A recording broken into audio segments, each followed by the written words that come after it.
Halo teman-teman, sekarang aku mau bagi informasi nih mengenai kode otorisasi perpajakan.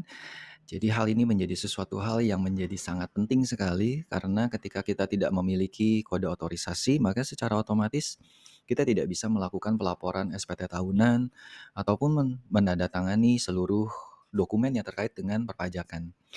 Hal ini seperti yang dibahas di dalam Instagramnya Ditjen Pajak RI, dikatakan kita nggak akan bisa lapor kalau kita nggak punya ini. Nah, ini punya ini itu apa? Yaitu kode otorisasi ataupun sertifikat digital.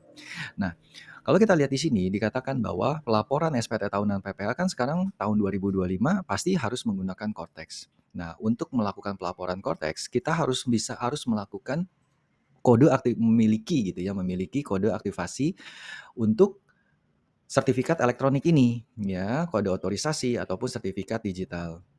Nah, hal-hal ini hanya bisa ditempuh, bisa dimiliki ketika kalian sudah memiliki akun di Cortex. Oke, jika kalian sudah punya, kita langsung cek aja ya. Ceknya adanya di mana? Oke, sekarang kita lihat ya. Kalau kita berarti masuk dulu ke dalam Cortex-nya, setelah teman-teman masuk, kalian bisa masuk ke portal saya, terus kemudian masuk ke profil saya. Setelah kalian masuk ke profil saya, maka akan timbul menu seperti ini. Nah, teman-teman nggak usah bingung banyak seperti ini. Teman-teman lihat saja nomor identifikasi eksternal. Nah, nomor identifikasi eksternal ini ketika kalian klik, maka akan muncul ada dua, external identification number dan digital certificate. Nah, khususnya kalau yang berasal dari DJP, maka di sini muncul kode otorisasi pajak.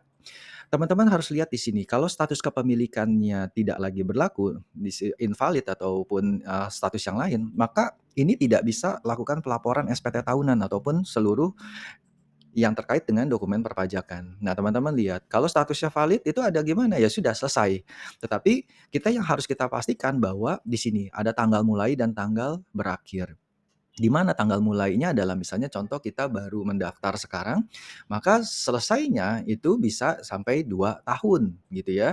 Ini kalau kita 24 Januari maka 23 Januari 2027. Jadi pokoknya 2 tahun. Nanti setelah 2 tahun gimana? Kita bisa ajukan kembali. Nah, di sini karena aku sudah men-generate, maka secara otomatis ini hilang ya, hilang. Nah, ketika kita men-generate kembali ya, artinya kita ingin memiliki satu dokumennya, maka sebenarnya ketika kita klik generate ini akan ada di dokumen saya. Oke, teman-teman sebentar aku akan pause dulu sebentar. Oke, teman-teman. Nah, sekarang kita sudah masuk ke dokumen saya. Dokumen saya itu bisa diambil di mana? Kalian masuk ke portal saya, terus kemudian ini ada dokumen saya. Nah, teman-teman klik ini, kemudian di tanggal pembuatan, teman-teman bisa masukin saja today gitu ya. Terus kemudian ketika teman-teman ini misalnya belum ada, kalian lakukan refresh gitu ya. Nah, ketika teman-teman sudah lakukan refresh, maka otomatis ketika kalian sudah men-generate di langkah sebelumnya, maka teman-teman bisa mendapatkan surat penerbitan kode otorisasi DJP. Teman-teman bisa unduh saja. Oke, itu ketika kalian sudah memiliki dan kemudian kalian men-generate kembali. Terus kemudian pertanyaan berikutnya, kalau kita mau melakukan pendaftaran ya sehingga kita bisa memiliki kode otorisasi gimana? Oke, ini caranya. Oke teman-teman, nah sekarang ketika kita mau melakukan pembentukan ya pembuatan kode otorisasi caranya gimana? Maka teman-teman masuk ke portal saya, terus kemudian teman-teman klik permintaan kode otorisasi atau sertifikat elektronik.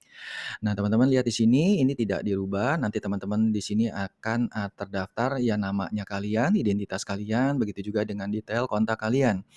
Hal yang paling penting di sini jadi jangan sampai salah adalah pilihlah teman-teman di jenis sertifikat digital ini kode otorisasi DJP. Nah, kemudian untuk passphrase, teman-teman harus memiliki sampai dengan berapa digit gitu ya, antara 8 sampai berapa digit. Tetapi teman-teman bisa lakukan itu dan ulangi kembali. Ketika itu jangan nih, teman-teman lihat ya, minimum 8 karakter.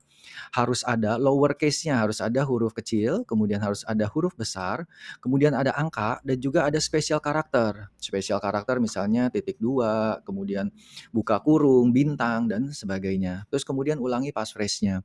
Nah, saran aku, ketika kalian lakukan passphrase ini, kalian simpan di tempat yang paling aman gitu ya, kalian bisa folder lock dan sebagainya sehingga hanya kalian yang tahu. Nah, terus kemudian habis itu teman-teman tinggal lakukan klik saja centang pernyataan ini dan pembuatan kode otorisasi kalian selesai dan kalian bisa melihat baik itu di dokumen saya ataupun di bagian Masuk dulu ke profil saya yang kayak tadi.